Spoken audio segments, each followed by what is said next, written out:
Hello, everyone. Welcome to GA's Tea Time. We discuss all things General Hospital. If you haven't already, please hit the bell notification. The like and subscribe really helps the channel.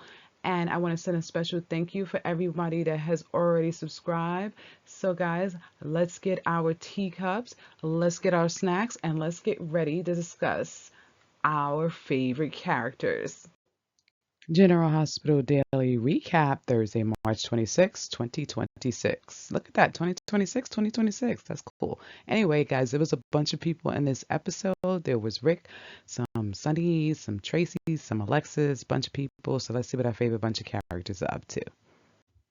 Carly came over to talk to Sunny because she was like, we need a plan. We need to find Jason. We need to get Jason some help, stuff like that. So Sunny and her talking about some strategies on what they could do to help Jason. And Sunny was like, you know what? I have a strategy that's up my pocket or, something that could really work or something into that effect. Um, and then the door, it was a knock at the door, and it was Rick. Carly was not going for it. Carly's face looked like, this is your plan? Okay, anyway. Um, so Rick comes in, and Carly kind of just made it known. She was like, I don't trust him. You trust him with getting, Jason's life and stuff like that. But Sunny is like, no, I trust my brother. I want to, he's going to help me get Jason back. Now, you guys got to help me out in the comment section because he's acting like Rick got this certain set of skills. I need to know what this certain set of skills are, but Carly was like, look, if you want to believe in your brother, go ahead. I'm gonna let you rock with that, but she doesn't look 100% sure that Rick can help. It was funny though when did come through the door. She was like, "Well, what happened to your other lawyers? What happened to Diane or Alexis?" That's what we saying, Carly. We don't know what Sonny's up to. I don't know, but he's trying to get close to his brother. He believes in Rick, but I'm like, I need to know what these skills are that Rick has because when Carly left, Rick and Sonny were talking, and he was like, Sidwell thinks that he's weak because Jason is out of the picture. I don't know if Sidwell knows that Jason's out of the picture yet, but I guess eventually he'll figure it out. But he was like, but he doesn't know that he got Rick, and that him and Rick could do damage. Again, guys, I'm maybe there's a whole way I'm missing this Rick Lansing set of skills. I'm not saying Rick don't got skills as a lawyer. I'm just trying to see how he can help in this situation. So I would love to know, give me some backstory on what Rick could do. Right now, I'm clueless. I mean, he's a good lawyer, but how is that going to help Sonny in the long run? I don't know. But that's where they left at. So I'm interested to see what Rick and Sonny's plan is. We'll see. Lulu tried to get some information from the hospital about Cullen's condition, and she called like she was depressed, and she was like, I'm just trying to get a statement about Director Cullen and stuff like that. But the hospital didn't give her nothing. They just hung up on her. And then Nathan came up, and he was talking to her. He was like, did Rocco give you the information? And he's, say anything. She was like, yeah, Rocco told her everything. So Lulu filled him in on the parts that Nathan had blanks on. Because remember, when Nathan got there, it was all said and done. He just got Rocco out of there because Jason was like, take him.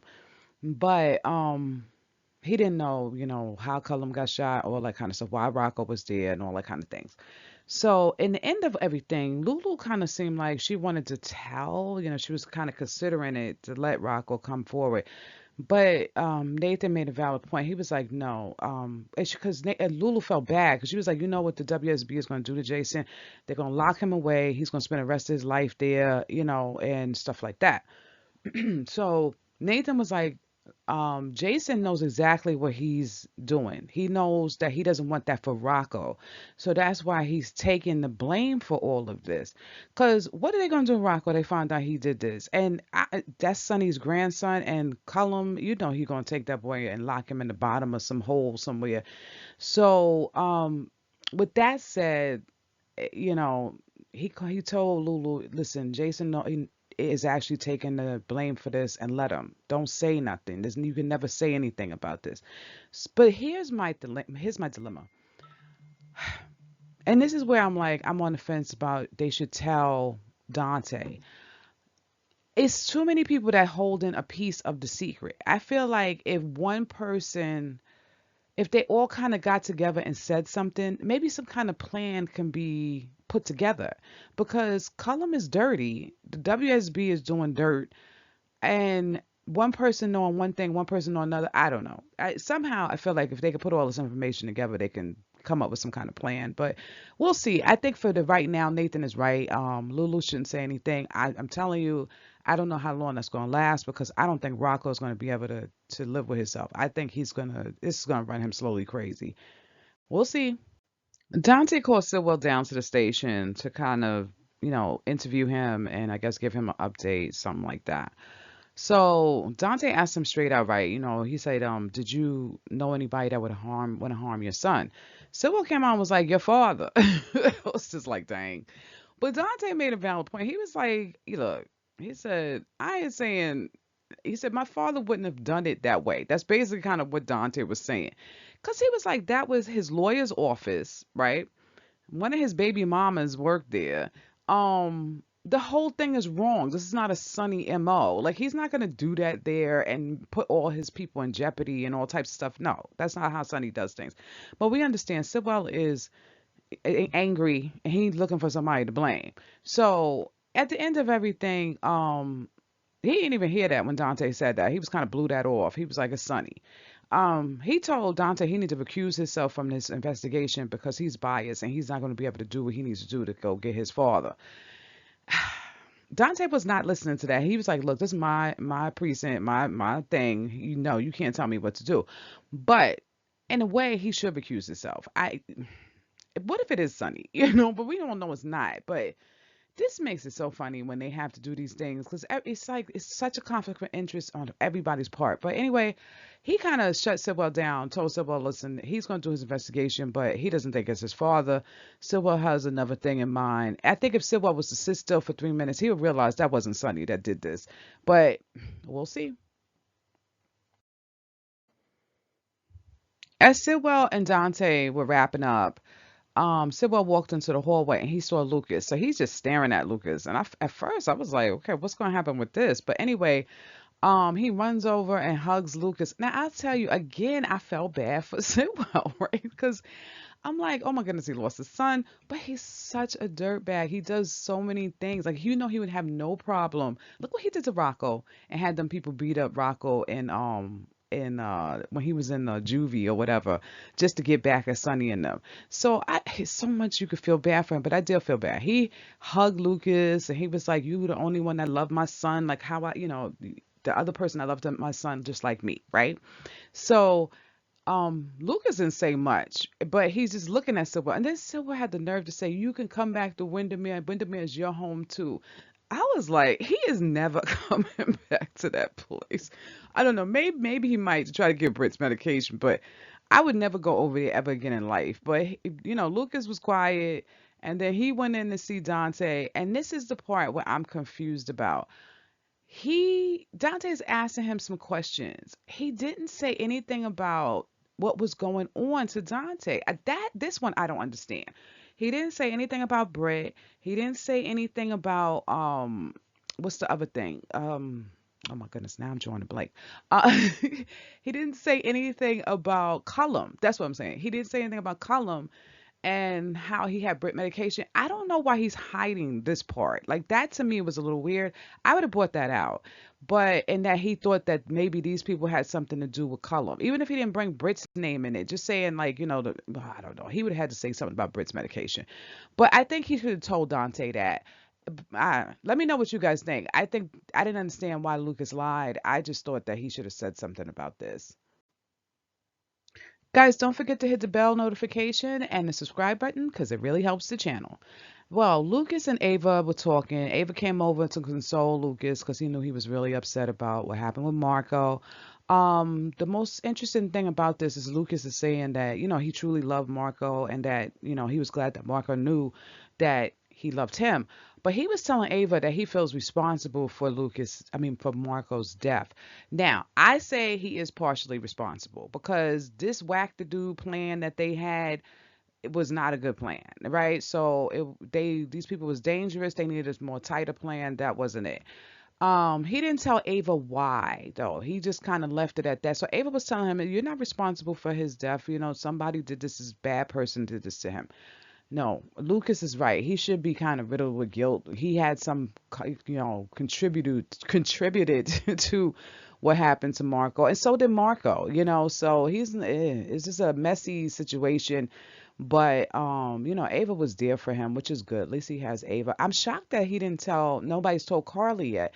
I don't know. It doesn't seem like Carly and them know that this happened to Marco. I didn't. It didn't even seem like Sonny knew yet that that happened to Marco. So we'll see what happens. I was shocked. Sidwell came over to see Ava, and then he was really distraught, and he was crying in front of Ava and stuff like that. So Ava was like, she totally understands, it's okay and things like that. And we know Ava understands. She lost her own daughter, too, and those scenes with Ava when she saw that Kiki passed away. That's side note, guys, but that was so sad. But he's there looking at Ava. He apologized for just popping up. Ava was like, no, no worries. Um, at the end of everything, he did say to Ava, "Do you think that I'm the one that got my son killed?" And I'm like, "Yes, yes, yes, I do." You bringing these people. Well, first of all, he's a mess, so he has 1,000 enemies, and then he got Cullum all up in there, and then Pascal and all these people. So yeah, you contributed to your son's death too. So, Ava was just like, "No, it's not your fault," stuff like that. But yes, it is. Joss came knocking on Britt's door. She was getting on my nerve, but she's like, "You got to tell me what happened and stuff like that." And Britt was like, "Shouldn't you know what happened? You worked there, right?" And I'm like, "Right, Britt." So, Josh is like, "No, I don't know fully what's going on." So Britt gives her the rundown because at first she was real vague and she was just like, not giving her real information. But then finally, Britt told her the whole story. So, Josh was like, "Why did you tell?" y- them that Jason shot Cullum. Why didn't you just take up him? She said, well, Jason told me to tell him, right? So Josh was like, okay, something else is going on here. So we all know that the missing piece is Rocco. Hopefully Josh don't find out. I just don't want nobody to come out and tell anybody that this boy did this. But at the end of everything, Josh was telling Britt, listen, you a doctor. Cullum is in the other room because Britt is concerned that once Cullum wakes up, he's going to try to kill her and he's going to try to get Josh. Both of them. Like they both out of here. And she told Britt, you're a doctor. He's in the other room. You need to just do something about that. Now, I hear what Josh is saying, but why don't she do something about that? Right? She's a spy. She should be able to sneak up in there and do something about that. But Britt is a doctor. She took an oath not to do that. So for her to just ask him, I don't think that's right for her to put it in Britt's hands. If y'all feeling that that's the way to do it, then Josh should do it. Go do something, because right now I don't feel like she's doing much. But we'll see what happens. I don't think Britt is gonna go kill him. I don't know what's gonna happen with this. I'm sure Cullum's gonna get up like the vampire he is and start terrorizing everybody again. Tracy came over and to Alexis's, and because Alexis wanted to give her a rundown of what happened with Jason. And, Tracy's very distraught. She's like, I just knew that something like this would happen to him one day and things like that. But, she was asking about his, if he was okay, was he hurt and stuff like that. And Alexis was like, no, he wasn't hurt, but, we don't know where they took him. So he's just out in the wind right now. At the end of that conversation, Tracy's like, okay, well, I'm gonna take Danny home. And, Tracy was like, Alexis was like, no, Jason put Danny in her care. So Tracy talking about something taking him to court and stuff like this is unnecessary. This boy is like what 17 years old or something like that. He should be able to come and go from the Quartermains to Alexis's house or whatever. Maybe he's 16, I don't know, but he's old enough to do stuff.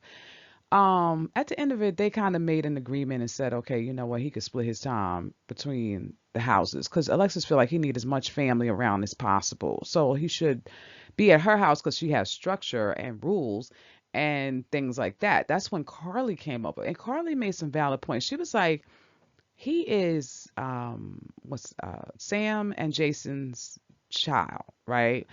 And this boy is not going to be reined in by a bunch of rules. He's just going to go and do what he wants anyway. Now, this is not right, right? Danny's not a disrespectful kid. He does need some type of rules. But on the other hand, you can't take a kid that was being raised a certain way. But Sam was kind of with it, though. Sam didn't let him get away with a lot of stuff. But I don't think she kept him under wraps. Like, she let him explore and do things. Jason was kind of a little bit too loose with it. So Carly's suggestion was just like let him have some rope. Don't keep a tight leash on him. Let him be able to go out and do things, because if not, it's just going to backfire. So I do agree with Carly on that. You can't have the thousand rules on him, but he can't just be running around either. He's still a child. So Tracy agreed with Carly once Carly left. She didn't agree with her, but she was sitting here. So we'll see how Alexis handles this. So guys, what was your favorite part about this episode? What was your least favorite? Let me know down in the comment section. I would love to hear from you guys. Also, somebody please tell me what Rick's super skills are besides he's a lawyer. I understand he got the legal system on wrap, but the way Sonny was acting was like he knew how to, like, pick locks and stuff like that. So I really, really need to know. Somebody film me in. And guys, don't forget to hit that bell notification and a like and subscribe, because it really helps the channel. And thank you for joining us again at GHT Time. Till next time, bye.